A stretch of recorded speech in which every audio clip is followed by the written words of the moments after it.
Bon, aujourd'hui, une petite vidéo juste pour vous montrer, pour les personnes qui n'ont pas le badge et ceux qui ne savaient pas, l'accès au parking P3, on va dire, ça vous permet d'aller récupérer le client et des fois le matin, voire même de le déposer, on va dire, gratuitement avec les 10 minutes gratuites. Je vous montre tout ça dans la vidéo qui suit et voilà. Comme vous avez pu le voir, en fait, on est arrivé sur Orly classique. Là, on va passer à côté de la station Avia et on se dirige tout droit vers le dépose minute de Orly 3. Voilà, là, on va dire il y a la station Avia à droite. Là, vous continuez toujours tout droit, classique, en allant vers le dépose minute. Et une fois qu'en fait vous avez dépassé la station Avia, au lieu de prendre la voie du milieu ou la voie de droite pour aller vers le dépose minute pro, en fait vous allez tout à gauche. Et tout à gauche, c'est le chemin pour aller vers le parking P3. Là, comme vous avez pu le voir sur la vidéo que j'ai prise pour le matin, là c'était blindé à la mort. Et moi, on va dire sur le parking P3 à gauche, j'ai pu me faufiler très rapidement. Là, il y a juste, on va dire, une voiture qui m'a bouché devant parce que, on va dire, elle s'est trompée de voie. Elle voulait aller, je pense, au dépose minute ou elle a peut-être voulu dépasser les gens. Donc, ça fait que c'est pour ça que je suis resté un peu bloqué. Mais sinon, en général, vous avez vu toutes les voitures qu'il y avait, genre comment j'ai pu passer rapidement et j'ai pu me faufiler. Et même là, pour les personnes avec le badge du parking pro pour aller à droite, en fait c'est bouché et ils doivent attendre. Et des fois même dans le parking pro, plutôt dans le dépose minute du parking pro, des fois même c'est bouché. Donc là vous avez pu voir, donc là vous prenez la petite voie de gauche, vous la suivez tout droit, vous allez jusqu'à l'entrée des bornes pour récupérer le ticket du parking P3, vous avez 10 minutes gratuites. Une fois que vous récupérez le ticket, en fait vous allez tout droit, vous allez suivre, on va dire tout simplement le chemin. Et bon, ça je vous le conseille pas. Sur la droite, en fait, vous serez juste à côté du parking pro. Là, il y a beaucoup de chauffeurs, des fois ils s'arrêtent ici parce qu'ils n'ont pas le badge et en fait ils bloquent la circulation, ils récupèrent les clients ici du parking pro. C'est un truc que je vous conseille pas de le faire, mais il y a des gens qui le font. Donc voilà, là vous prenez le petit virage en épingle à cheveux, vous descendez et faites attention là quand vous arrivez tout droit au niveau du parking P3. Ne tournez pas à gauche, voilà, comme la personne là qui vient de faire sur la vidéo là, genre elle a dû se tromper en fait, elle est partie à la location en fait. Ça c'est le retour de location de voiture. En fait vous descendez, on va dire, encore d'un étage en prenant la passerelle et une fois que vous sortez de la passerelle à l'étage d'en dessous, vous allez tout droit et vous allez tout au bout de l'allée. Au bout de l'allée, vous allez tourner à gauche. Et souvent, demandez-leur justement aux clients de descendre directement au parking P3. Le numéro du sous-sol, c'est le sous-sol -2. Donc vous dites P3 niveau -2. Et une fois sortis de l'ascenseur, en fait, ils seront directement devant l'allée K et l'allée L. Et demandez-leur d'attendre entre l'allée K et l'allée L. Et là, vous allez voir...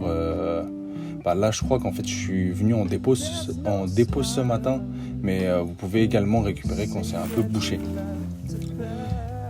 Donc là, voilà, je suis pas le seul chauffeur à connaître cette petite technique. Donc, comme vous pouvez le voir, voilà, le problème, voilà, là, comme dans la vidéo, en fait, ne faites pas comme lui. En fait, arrêtez-vous dans les allées à gauche, genre pour éviter de bloquer la circulation. Parce que voilà, on va dire ça peut très vite exaspérer d'autres chauffeurs parce que peut-être que eux ils n'étaient pas là pour déposer ou pour prendre des clients. Donc il y a sur les allées à gauche, il y a vraiment de la place, sur l'allée avant ou après, il y a vraiment de la place pour récupérer et déposer et laisser passer. Donc je vous conseille pas de vous arrêter là, mais là comme vous avez pu le voir, en fait le client, que la personne elle a déposé à droite, ils ont juste à prendre l'ascenseur et ils arrivent tout de suite au terminal. Et ça prend vite, il faut vraiment 5 minutes. Donc là, une fois que vous avez avancé, pour sortir, vous prenez une des allées à gauche, vous allez tout droit. Et une fois vous continuez à aller tout droit, vous tournez à gauche au bout de l'allée et vous reprenez la passerelle qui va vous sortir du parking, en fait, tout simplement. Voilà. Faites attention parce que c'est un stop là à droite. Voilà. Là, vous allez tout droit. Vous prenez la passerelle pour sortir et vous avez vu, genre en même pas 5 minutes, j'ai déposé, vous avez déposé ou récupéré le client. Donc les 10 minutes gratuites suffisent en général largement. Voilà. Ah oui, une fois que vous sortez de la passerelle, bah, vous suivez le chemin, vous déviez pas parce que vous pouvez vous perdre dans les autres parties du parking. Là, bah, vous continuez tout droit et une fois en fait, après avoir continué tout droit, vous tournez à gauche et à gauche, vous avez directement, on va dire, les bornes pour sortir. Et n'oubliez pas sur cette particularité du parking P3, en fait, quand vous glissez le ticket, la barrière ne s'ouvre pas avant que vous ayez récupéré le ticket. Donc cette borne, en fait, elle vous rend le ticket. Donc récupérez-le et une fois que vous l'avez récupéré, bah, vous pourrez sortir tout simplement et vous vous retrouverez sur l'allée, on va dire, pour aller vers l'autoroute ou pour aller vers les autres destinations. Voilà, tout simplement. Et en haut, vous avez vu, il y avait le dépose minutes.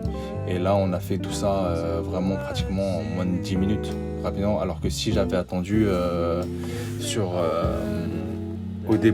si j'avais attendu pour faire la queue au dépose minutes, j'en aurais eu pour 30 minutes facile. Voilà. Donc, conseil pour tous les collègues qui n'ont pas le badge. Voilà une astuce pour prendre et récupérer vos clients.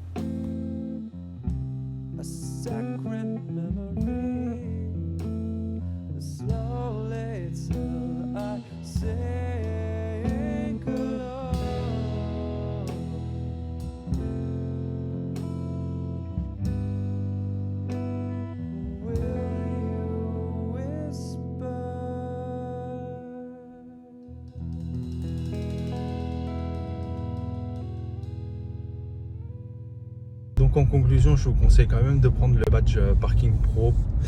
Sur Google, vous tapez badge Parking Pro ADP, vous allez tomber dessus. Le badge il doit coûter 60 €. Vous rechargez autant d'unités que vous voulez en fonction de votre utilisation.